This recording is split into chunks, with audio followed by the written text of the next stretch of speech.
Sportsline Podcast on the CHCH and Parent Media platform. I'm Bubba O'Neill. Folks, we always appreciate it when you hit that thumbs up, like, and subscribe buttons. You'll always get the latest edition of the outstanding people we get to talk to.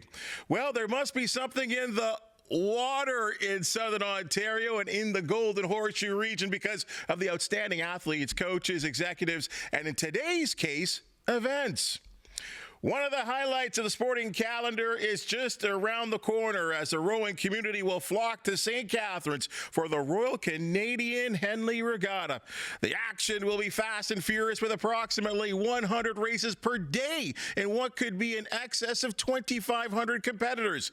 To chat about the world-class racing on a world-class course on Martindale Pond with world-class volunteers making fans feel real welcome is Regatta Chair Peter Scott. Peter, welcome to the Sportsline Podcast. Thank you, Bubba. Thanks for having me. Yes, I mean, you must be one busy character right now as we get a little closer to the event.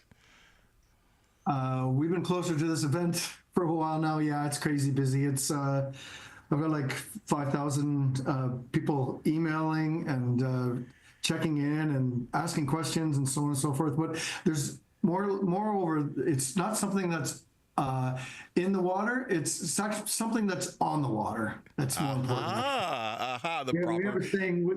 We have a saying here, Bubba, that's keep the round side down. I like it. I like the terminology. Let me say this: 141st Royal Canadian Regatta, 141. How is this? First of all, we look at the course, we look at the history of the event. It started so long ago. Great for the tradition to continue, is it not?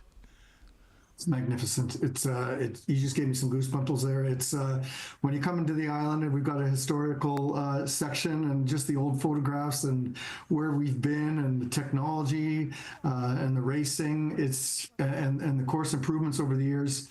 It's truly an honor to be deeply entrenched into this regatta and overseeing it for the past 12 some years. That's not me, by the way, down there. I did row in wooden boats, though, Bubba. Well back though, but why? Oh, look at that. Look at that. Is it? But why? Why this area? Why is Henley Island the perfect place to host this kind of event?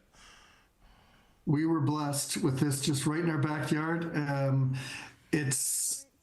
We are the Mecca. So you go down to Texas, and Texas is the Mecca for football. Well, we are the Mecca for rowing. We've got all of our high school programs here row out of St. Catharines Rowing Club and Ridley, and it all starts there in rowing school in grade 9. So it's just the sheer volume and participants that we have coming to kids camps and kids activities. But we've also got some fantastic coaches, outstanding volunteers. Look at these facilities with help with the Canada Games and the Pan Am Games and the World Masters. It just keeps on getting better and better each year. Where are the athletes coming from? How many? I know I just kind of rounded off a couple of numbers, but where are the athletes coming from? How many competitors? It just sounds like this is just the Mecca, obviously for the event. But boy, it takes a lot of competitors to make this event what it is. We've got about 2,500 competitors, 400 volunteers. About 450 coaches. They're coming all over from Australia, New Zealand, Colombia, a large contingent from the United States, all over the United States, all over the world, actually, Brazil, Ukraine, so Morocco. It's quite a gamut. And each year, they just keep coming for the amazing competition. Did the fact that the Worlds were here recently, did that kind of open the eyes to many other rowers to actually say, hey, St. Catharines is a place to be at? I would have to say it's the other way around. I think the St. Catharines is a place to be at. Actually, open up the ice for world rowing. We've been on the world rowing track for a number of years since in the 90s when we first hosted the World Championships, and we've never gone away. It's just the guys like Bill Shank and Ken Campbell and the mayor here that put together the package for world rowing. It's they get accepted. thankfully put together the bid, and we can host this event in a couple of hours, actually, with all the people that we have on trigger ready to call. It's something else. It's something else. It's like an army of volunteers that we have that are ready just to drop everything that they're doing just to come and help us out. There's no doubt about that. Hey, what's amazing to me is that we've had events where it's particularly the men or it's the women. Like, I mean, look at the tennis events that are going on right now. They're particularly, but you got men, women, para, the masters, the old folks are out there as well too. This is what makes this such an incredible event.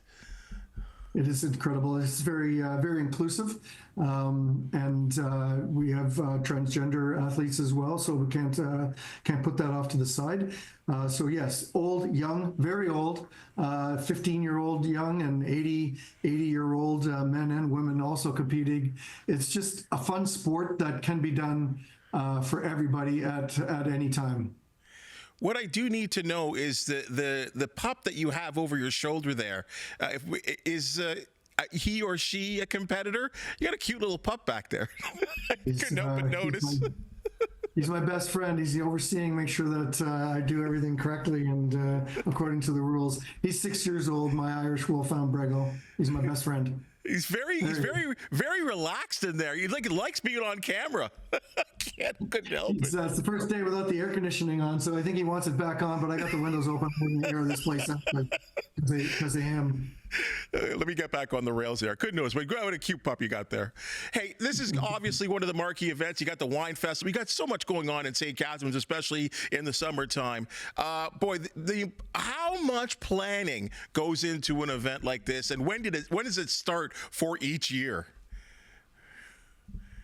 Never really stops. It's like the athletes are training all around. We kind of take a little bit of a lapse in September. We connect the books, and we have our all-day planning sessions in January, forward planning sessions in January, where we set the rails up. And I just got a call here right now. And moving forward, we apply for sanction in April. We open up registrations in May.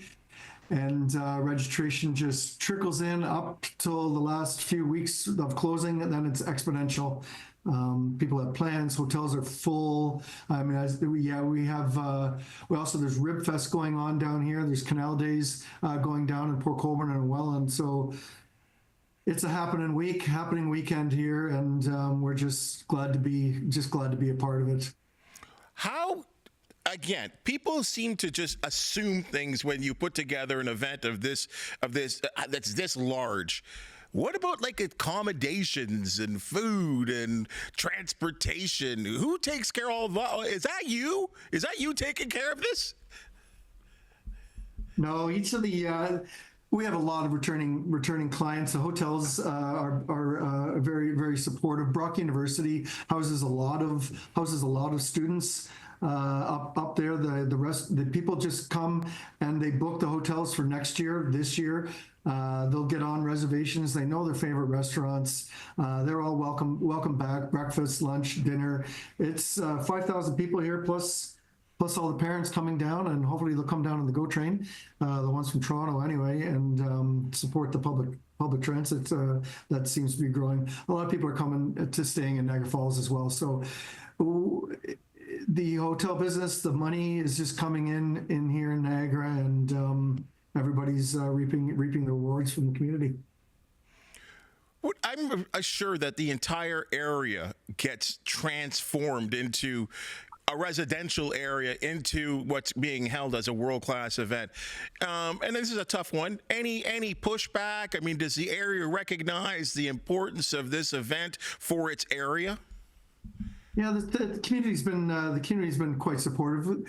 But after 141 years minus the 2 for COVID and a couple for the World War, they know we're coming. It's a steady business every week for this summer, and it's been welcomed. They plan for it. They build it. They build it into their infrastructure, and it just happens every year. But it just becomes easy. Right, like they rent cars, they pick them up from the airport, or they drive here. The parking lot is full, gas stations are full, restaurants are full, and I don't know how it happens, Bubba. It just happens. Everyone's on their own. I don't do it all. Trust me. I just ensure that the athletes are safe and they get some fair racing and some really good competition and enjoy their Henley experience is what I'm pretty much responsible for. Two-part question here. Of course. Two-part question here. Who was Bill Shank and what is his Spirit of Henley volunteer award? Bill Shank is a pillar in this community. He's inducted into the St. Catharines Sports Hall of Fame. He was on the events committee for World Rowing, so he would go and travel World Rowing events and kind of report on it in anticipating for hosting the regatta here. He's a farmer with a large family, farms grapes, flowers, Mother's Day flowers. Shank Farms are huge here operation, and he's just my mentor and my king. And the volunteer award in his honor, I mean, I guess that is kind of the highest achievement award that anyone could really receive, I guess, at this point. Other than being on this show, Bubba, I would probably have to say it's up there for sure. Appreciate that. List me out the events. When does this all start? Give me a kind of a lowdown in terms of your events that are coming up. I guess starting Sunday. Starting Sunday, so we take hold of the course on Saturday, and the course is open for practice. Racing starts Sunday morning for the Masters. There's 84 events going down every 6 minutes. They're finished at around 4 o'clock. Monday's a full day of training. And we start off with 90 races at 2 o'clock, or sorry, at 8 o'clock in the morning on Tuesday, and go right through Wednesday, Thursday, Friday. Friday's a busy day with 98 races, and then Sunday we have all-day finals starting at 10 o'clock till 3 o'clock. So traditionally the heats are in the morning, the semis are in the afternoon, and then the finals start on the Thursday evenings and the Friday evenings and Saturday, and then all day Sunday. I think just rolling out in a carousel every 6 minutes. I think the best part about this is just talking to Shelley Marriage. The weather looks outstanding. Well, thank you for that. That's good to know now, but anything can happen. We're constantly monitoring the weather, and with this much racing and limited daylight, it's very difficult to reschedule this regatta. So if we have good weather and all the athletes compete and follow the course rules, I'm just kissing babies and driving a boat. But when it gets ugly, we got to do some rescheduling and rejuggling and condensing the regatta because of scheduling or weather issues. I'm always skeptical this kind of year in Niagara with regards to with the electrical, with the heat and the pop-up cells that usually come over your way through Hamilton, and then hopefully they bust up usually around Grimsby. They go north of the lake or south below the escarpment. So we watch those religiously. We've got about 100 boats on the water, and I think a couple of years ago we got them all off in 11 minutes. So it's pretty impressive how everybody cooperates around here. So yes, amen to the weather, but anything can change in 15 minutes down here. Just from Rowing 101 guy over here, the rowing will continue in the rain. We can race in the rain. Yes. Okay, you can. Bring it on, yeah. But electrical, that's it's well, you know as well as I do. We have to get them off the water and then ensure that it clears. So whatever safety protocols, evacuation protocols are all in place, and all the volunteers and the athletes are aware that this can happen at any time. So. Yeah, that's the scary part. So I'm going to now give you, Peter, an opportunity to be a salesman. Please sell this event to me right now and to our listeners and to our viewers on how they can get down to Henley Island for the big regatta. I would much prefer them to go to the grandstand. Actually, we built a grandstand in 1936, the Craig Swayze Memorial Grandstand. It's it's iconic.